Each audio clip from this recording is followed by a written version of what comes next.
Hello बच्चों, इस video में हम डिस्कस करेंगे जो हमारा human I and colourful world का चैप्टर कंप्लीट पूरा का पूरा ही डिस्कस करेंगे। तो थोड़ा सा हम फोकस करते हैं। देखो, सबसे पहले हम समझते हैं कि ये आँख है क्या। अगर हमें सच में इस आँख का पूरा काम या आई का पूरा काम समझ में आ गया ना, तब हम इसके बारे में लिख भी सकते हैं। कुछ क्वेश्चन घुमा फिरा के पूछेंगे तब भी बता सकते हैं। कहाँ से स्टार्ट करते हैं हम? सबसे पहले आउटर लेयर से स्टार्ट करते हैं, कॉर्निया से। तो कॉर्निया क्या है? कॉर्निया जो बाहर वाली जो ये लेयर है ना, इसको कॉर्निया कहा गया है। ये ट्रांसपेरेंट, देखो ये सबसे पहले वाली। अगर ये वाइट पार्ट हो गया, कुछ और पार्ट हो गया, तो इसमें से लाइट, तो ये भी तो कॉर्निया ही है। यहाँ पे भी शुभम है, नहीं है? ये बात है। और अगर यहीं पे वाइट पार्ट इसका कुछ, अगर हम कुछ और नाम लिख देंगे और कुछ है, तो भाई ये लाइट अंदर यहाँ से ट्रेवल कैसे करेगी, अंदर कैसे जाएगी?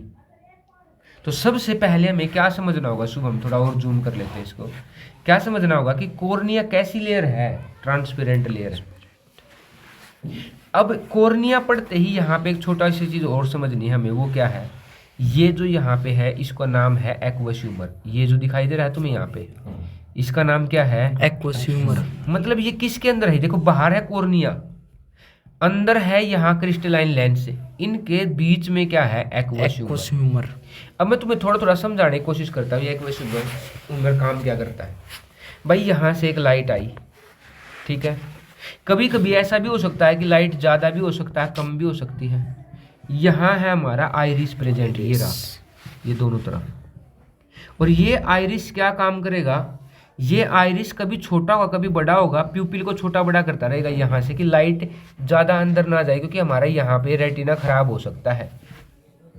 अब समझो इस बात को कि भाई इस आइरिस को छोटा बड़ा होना है, छोटा बड़ा होगा, और यहाँ पे अगर हम कुछ भी लिक्विड नहीं देंगे तो फ्रिक्शन जनरेट होगा। फ्रिक्शन से, रबिंग से सब कुछ चीज़ें खराब होती है, तुम्हें पता है।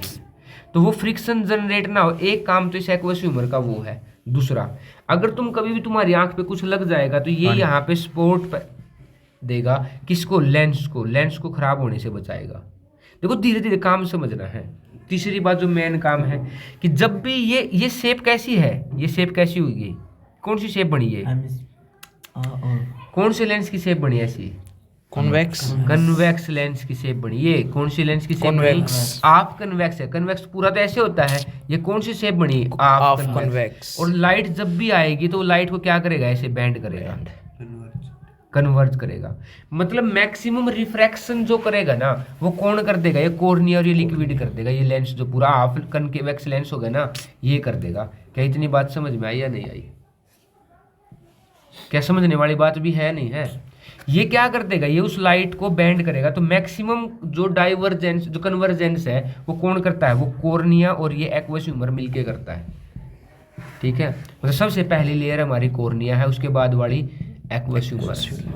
एक्वस ह्यूमर के बाद आया ये आइरिस, और आइरिस के जो अंदर है ये, इसको क्या कहेंगे? प्यूपिल।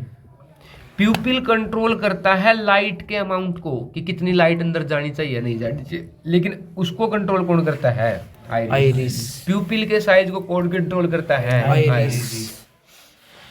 ठीक है जी, इन्होंने कंट्रोल कर दिया। अब इन्होंने लाइट को तो कंट्रोल कर दिया, कम ज्यादा। अगर ज्यादा होगी तो ये प्यूपिल छोटा हो जाएगा कि लाइट कम अंदर जाए, और लाइट कम होगी तो ये बड़ा हो जाएगा कि ज्यादा से लाइट है अंदर जाए। ठीक है। अब इसके बाद आ गया ये क्रिस्टलाइन लेंस। ये एक ऐसा, कैसी शेप है? ये भी कन्वेक्स लेंस। कैसी शेप है? कन्वेक्स लेंस की शेप है। और अगर कन्वेक्स लेंस की शेप है तो ये भी बची हुई लाइट को क्या करेगा? जैसे यहाँ से आई, देखो इसको यहाँ से आ रही है वो लाइट, इसको भी क्या करेगा? थोड़ी सी लाइट को फोकस करेगा कि भाई यहाँ जाके, कहाँ जाके इमेज बने? रेटिना पे। ठीक है। मतलब कन्वेक्स लेंस का काम है क्या करना? इमेज को रेटिना पे बनाना। अब एक बात समझना तुम ध्यान से, कभी ऑब्जेक्ट यहाँ हो सकता है, कभी यहाँ, तीन अलग अलग डिफरेंट पे ऑब्जेक्ट हो सकता है, लेकिन क्या इमेज का साइज हर बार सेम रहेगा? नहीं। देखो, अगर मैं 1/v प्लस ना माइनस है भाई, लेंस फॉर्मूला क्या? 1/v minus 1/v। अगर मैं u चेंज करूँ, क्या चेंज करूँ? u, और v को चेंज ना करूँ तो फोकल लेंथ गड़बड़ा लगेगी। मतलब कि हर बार आपको क्या चेंज नहीं करना है? v तो चेंज करना ही करना नहीं है। v तो क्या है? कांस्टेंट। यहाँ है लेंस और ये है इमेज, इसके बीच की दूरी क्या है? कांस्टेंट। तुम व्यू चेंज कर रहे हो तो कौन ऐसी चीज है जिसको चेंज करके तुम वी को नहीं चेंज कर सकते? वो है फोकल लेंथ। क्या है वो? Focal length. मतलब तुम हर बार इस कन्वेक्स जो ये क्रिस्टलाइन लेंस है इसकी क्या एडजस्ट करते हो? फोकल लेंथ एडजस्ट करते हो। शुभम, क्या एडजस्ट करते हो? Focal length. और उस फोकल लेंथ को एडजस्ट करने के लिए कौन सी मसल्स हैं? Ciliary muscle. क्या है वो? Ciliary muscles. और इस काम को बोलते हैं पावर ऑफ अकोमोडेशन। क्या बोलते हैं इसको? Power of accommodation. मतलब कि जैसे ही तुमने देखना स्टार्ट किया और देखते ही तुमने उस पर फोकस कर लिया, उसको क्या बोलते हैं? Ability to focus on any point is called power of accommodation. जैसे जैसे हम बूढ़े होते हैं हमारी अकोमोडेशन की पावर कमजोर होने लग जाती है। तुमने देखा होगा बूढ़े बार बार ऐसे आंख बंद करके खोलते रहते हैं कि थोड़ा फोकस कर ले, क्योंकि उनकी ना ये जो सिलरी मसल है कम, क्योंकि सारी मसल कमजोर हो जाती है बेचारों की।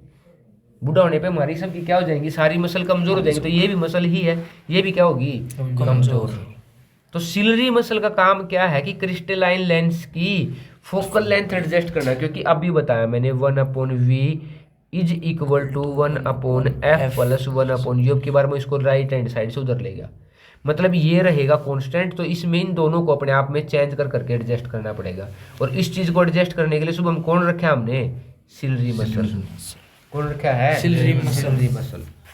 अब ये बात भी होगी, ठीक है जी, ये सिलरी मसल है। अब लास्ट आ गई रेटिना की, लेकिन रेटिना से पहले यहाँ एक बात हो रहा है, इसको कहा गया है विट्रेक्स। ये भी एक लिक्विड, यहाँ भी देखो लिक्विड सपोर्ट आराम से सपोर्ट प्रोवाइड कर रहा है। दूसरा भाई ये लिक्विड इसलिए है ना कि बाहर से तुम दबाओ, अगर ये लिक्विड नहीं होता पिचक नहीं जाएगी आँख। तो लिक्विड क्या नहीं करने देता? आँख को पिचकने नहीं देता। समझ में आ गई? लास्ट हमारा क्या है? रेटिना। रेटिना जहाँ इमेज बनेगी, इमेज मतलब स्क्रीन है ये आँख के लिए। क्या है? स्क्रीन। ये स्क्रीन जो भी इसके ऊपर इमेज बन रही है उसको सिग्नल के द्वारा ऑप्टिकल नर्व में भेजता है, नसों में सिग्नल बना देता है इसके। इमेज जैसे तार से देखो तुम्हारे घर पे टेलीविजन पे स्क्रीन आती है, तो ऐसे ही सिग्नल बना देता है। इसके पास दो सेल होती हैं, एक रोड और एक कोन। कोन से सी से कोन बनता है, सी से ही क्या बनता है? कलर। मतलब कोन सेल कलर के लिए हेल्पफुल होती है, रोड सेल किसके लिए होती है? लाइट के लिए। तुमने देखा होगा कि मुर्गे सबसे लेट बांग देते हैं, मतलब कुकड़ू करते हैं, क्योंकि उनके पास रोड सेल कम होती है। और कम होने के प्रति वो क्या होंगी कि वो ज़्यादा लाइट चाहिए होगी, तब वो समझते हैं कि भाई दिन हो गया है। लेकिन तुम देखोगे बिल्ली वल्ली है, रात के अंधेरे में भी, उल्लू है अंधेरे में भी देख लेते हैं, उनके पास कौन सी सेल ज़्यादा होती है? रोड सेल ज़्यादा होती है। और ये होगा जी ऑप्टिकल नर्व के पास। ये कहाँ भेजेगा सिग्नल को? माइंड के पास। देखती आंख नहीं है, देखता कौन है? माइंड। ठीक, आंख तो बस एक स्क्रीन है, ये मैकेनिज्म है, इसने अपनी इमेज बनाई, किसके पास भेजी? माइंड। अगर किसी के नसें भी खत्म हो जाए ना, तब भी माइंड के पास सिग्नल जाएगा ही नहीं। ये बहुत आदमियों के साथ हुआ कि ये नसें क्या हो जाती हैं? खत्म, और वो देख ही नहीं पाते। ये नसें सूख जाती हैं, कुछ भी हो जाता है। समझ में आ गई बातें? क्या इतनी बात क्लियर है? अब हमारे पास 2-3 बीमारियां भी हैं जी। क्या है? इसी के पास ही पढ़ते हैं हम, इसी को समझते। देखो यहीं पे, ठीक है। बीमारियां कैसी हैं? एक है हमारी मायोपिया।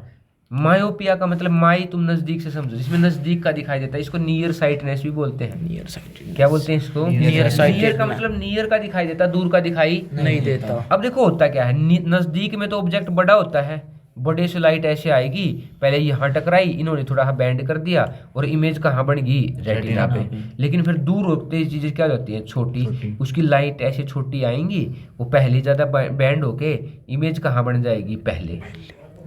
तो देखो सबसे पहले में समझना होगा कि माई साइटनाइस में नजदीक की इमेज तो रेटिना में बनती है, दूर की इमेज पहले ही बन जाती है। तो इसका कारण क्या है कि हमारी आई बाल भी बड़ी हो सकती है।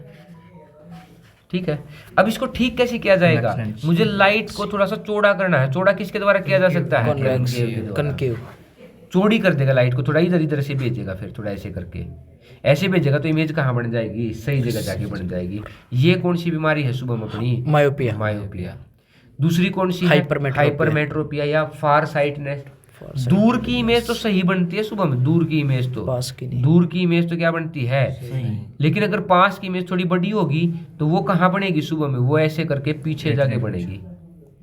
ठीक है, आई बाल छोटी भी हो सकती है, फोकल लेंथ बड़ी हुई हो सकती है। दूसरा इसको ठीक कैसे करना है? इमेज को नजदीक वाली लाइन करना, तो कन्वेक्स इमेज करेंगे ऐसे करके। शुभम समझ में आ रही है भाई बात? अब एक बीमारी होती है प्रेस बायोपिया। प्रेस बायोपिया में ना नजदीक का दिखाई देता नहीं, ना दूर दूर का। का दिखाई देता। उसके लिए हम एक लेंस यूज करते हैं, बाईफोकल लेंस। कौन सा लेंस यूज करते हैं? Bifocal lens. बाईफोकल लेंस, जिसमें नीचे जिसमें मान के चलो ये है ऊपर और नीचे दोनों तरफ। अब हम देखो नीचे कहाँ देखते हैं, जब हम पास देखते में। हैं। और मायोपिया के लिए अभी भी बताया मैंने कौन सा लेंस यूज किया था, कॉनकेव। कनकेव। तो नीचे कौन सा होता है? कॉनकेव। और ऊपर जब देखते दूर का देखते हैं, दूर की Convex। देखने के लिए कौन सा लेंस यूज किया हमने? बस समझो यार, थोड़ी सी बुद्धि का इस्तेमाल करो, रटना नहीं है चीजों को, ठीक है। अब टॉपिक आया हमारा क्या? Power of accommodation. मैंने अभी भी accommodation। बताया कि eye lens is compose of the fibres jelly like material, its curvature can be modify the some extent by ciliary muscle and the change in the curvature of the eye lens can thus change in its focal length और when the muscles are relaxed. अब ये question भी बनता भाई, जब हमारी muscles relax होंगी तो लेंस क्या हो जाएगा? थिन, पतला। और पतला लेंस होने का मतलब फोकल लेंथ बड़ी। तो जब हम रिलैक्स होते हैं तो फोकल लेंथ क्या होती है? बड़ी। और ये क्या होता है? दस इट्स फोकल लेंथ क्या होती है? Increase and this enable to see the distant object. ये एक इंपॉर्टेंट क्वेश्चन बन गया हमारे यहाँ पे कि दूर की चीजों को देखने के लिए हमारी फोकल लेंथ क्या होती है? बड़ी। और लेंस क्या हो जाता है? पतला।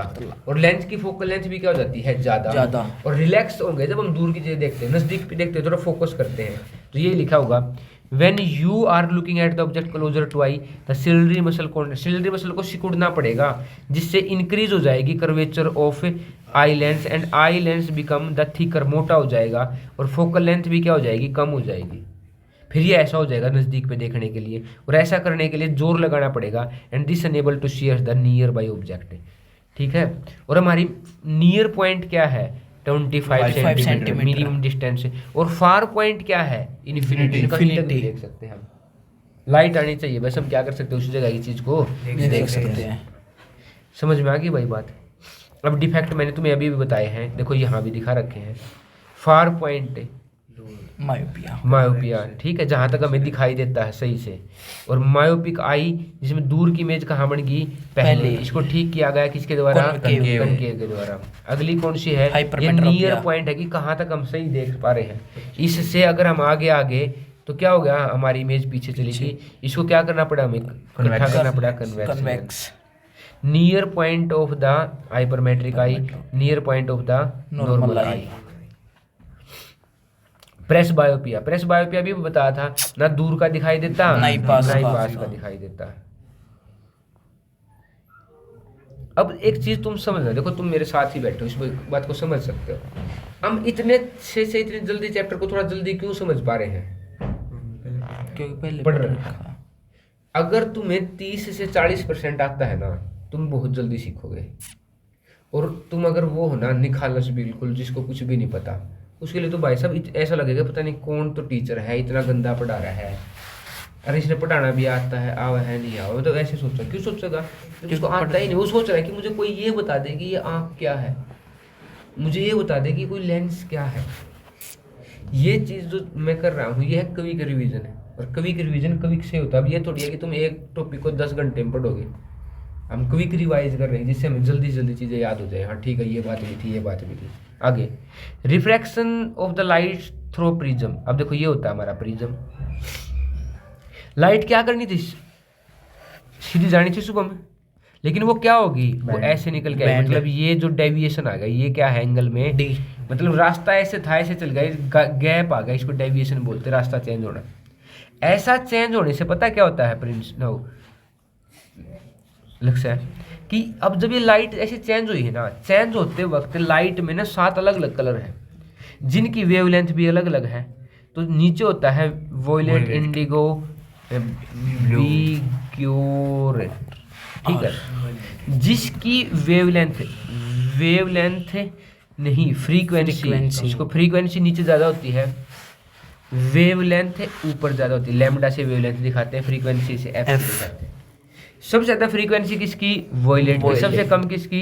रेड। वेवलेंथ सबसे ज़्यादा किसकी? रेड की। किसकी ज़्यादा कम है? विबग्योर। मतलब डेविएशन का मतलब रास्ते से भटकाना।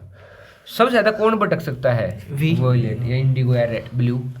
सबसे कम कौन भटकता है? रेड। अब रेड मान के चलो कहीं से चला, तो वो दूर तक जा सकता है, इसलिए डेंजर सिग्नल के लिए क्या यूज करते हैं, रेड यूज करते हैं।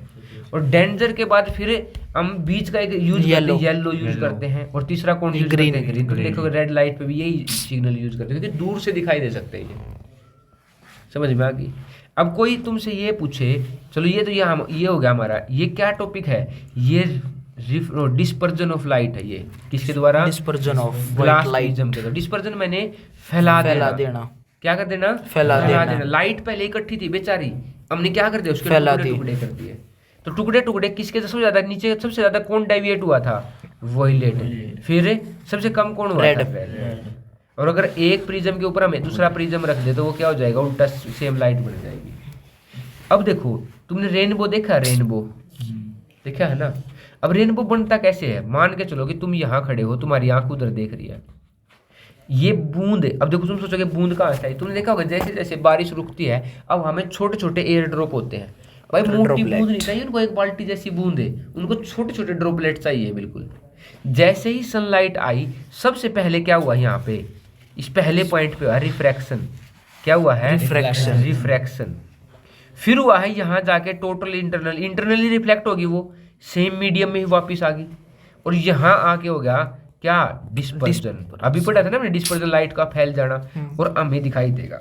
अब कई बार ये पूछ लेते, देखो ये यहाँ पे मिल भी गई लाइन कि सन हमेशा कहाँ होगा, हमारे पीछे, क्योंकि लाइट सनलाइट इधर से आई है ना, तो हम उधर देख रहे हैं, तो हमारी पीठ पीछे की तरफ क्या होगा, हमेशा सनलाइट होगी।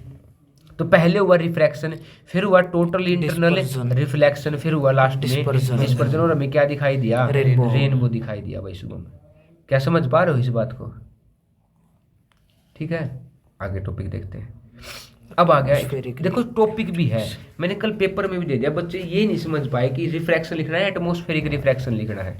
ये मान लो स्टार का रास्ता है, ऐसे आके ये स्टार हमें ऐसे इधर दिखाई दे रहा है, लेकिन उसकी एक्चुअल पोजीशन, अब देखो यहाँ लाइट तो मेरी सीधी होगी, अगर मैं सीधी लाइट को पीछे की तरफ करूंगा तो स्टार की पोजीशन कहाँ दिखाई देगी, यहाँ।